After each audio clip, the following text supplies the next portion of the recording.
Picture this. It's the mid-1980s. Television is dominated by gritty cop dramas, Totally out of line. family sitcoms with pristine living rooms, and nighttime soaps full of shoulder pads and betrayal. But then, ABC decides to take a massive gamble on the premise that sounds like the setup to a classic joke. A cynical Chicago bachelor is forced to move in with his distant, ultra-naive cousin from a tiny, fictional Mediterranean island. That gamble was Perfect Strangers. It ran for 8 seasons, anchored ABC's legendary TGIF lineup, and gave us one of the most beloved comedic duos in television history. But how did a show about an immigrant who herd sheep and a guy who obsessed over his credit score become a global phenomenon? Grab your favorite plush sheep, put on your dancing shoes, and let's do the dance of joy. Today, on Bite-Sized Nostalgia, we're unpacking the chaotic, heartwarming, and completely ridiculous story of Perfect Strangers. Our story starts behind the scenes with 2 legendary producers, Thomas Miller and Robert Boyette. It's 1984, and the Summer Olympics have just taken place in Los Angeles. The producers notice a wave of intense patriotism and a renewed global fascination with the American dream. They think to themselves, how can we capture that feeling in a sitcom? Enter Dale McRaven, a veteran writer who comes up with the concept of a stranger in a strange land. Now, casting this was everything. If the chemistry didn't work, the show would tank in 3 episodes. They found their cynical, high-strung American in Mark Linn-Baker, playing Larry Appleton. Larry was relatable. He wanted success. He wanted romance. But he was incredibly uptight. But who would play the cousin? Enter Bronson Pinchot.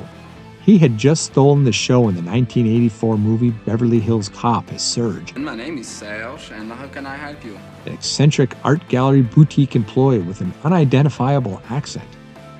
The producers essentially built the character of Balki around Pinchot's unique comedic energy. The fictional island of Mypos was invented, a mix of Greek folklore, shepherd tropes, and pure imagination. And the accent? Pinchot later admitted it was a total mishmash of Greek, Slavic, and whatever else felt funny in the moment. Of course not. Don't be ridiculous.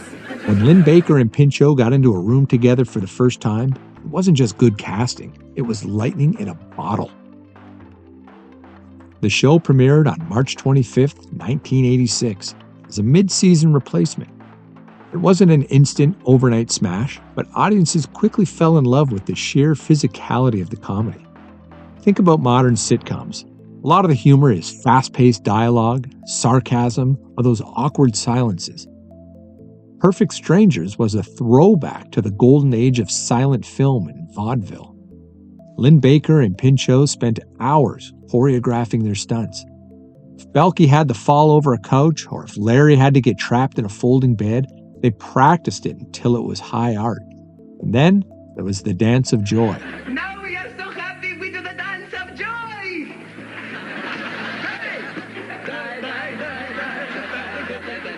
I defy anyone to watch that and not smile. That dance became the show's signature. It was pure, unadulterated optimism.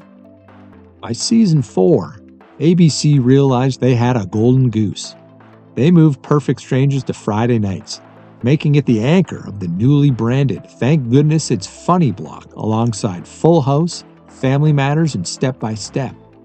For a generation of kids and parents, Cousin Larry and Balki became the official start to the weekend. As the seasons rolled on, the show evolved. The guys moved out of their cramped apartment into a house. They got jobs at the Chicago Chronicle. They fell in love with Jennifer and Mary Ann, 2 flight attendants who lived upstairs and somehow tolerated their madness. But Perfect Strangers' biggest contribution to pop culture might actually be a spin-off. In season 3, the elevator operator at the Chicago Chronicle was a fierce, independent woman named Harriet Winslow, played by Jo Marie Payton. Audiences loved her. The network loved her so much they gave her her own show, Family Matters. And, of course, Family Matters eventually introduced a guy named Steve Urkel, changing TV history forever. Did I do that? So technically, no Balki means no Urkel. Let that sink in. By 1993, after 150 episodes, the sun was starting to set on Mypos. The final season was shortened, but it gave the characters a proper send-off. Larry and Balki both became fathers, and in a beautiful, full-circle moment, the final episode features him taking a hot air balloon ride that goes wildly off course. So, why does Perfect Strangers still matter today? Why are we talking about a show that ended over 3 decades ago? Because at its core, it wasn't just about cheap laughs or funny accents. It was a show about profound empathy. Larry was a guy who thought he knew everything, but was miserable.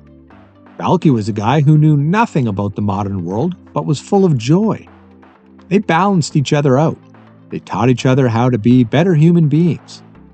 In a world that can often feel cynical and divided, Perfect Strangers reminded us that someone completely different from you can end up being the best thing that's ever happened to you. To this day, when you hear the soaring theme song by David Pomeranz, you can't help but feel like you can conquer the world. Thanks for taking this trip down memory lane with me today. I'm Moonlight Peterson. Until next time on Bite Size Nostalgia, remember, stay optimistic, keep that nostalgia flowing, and don't be ridiculous.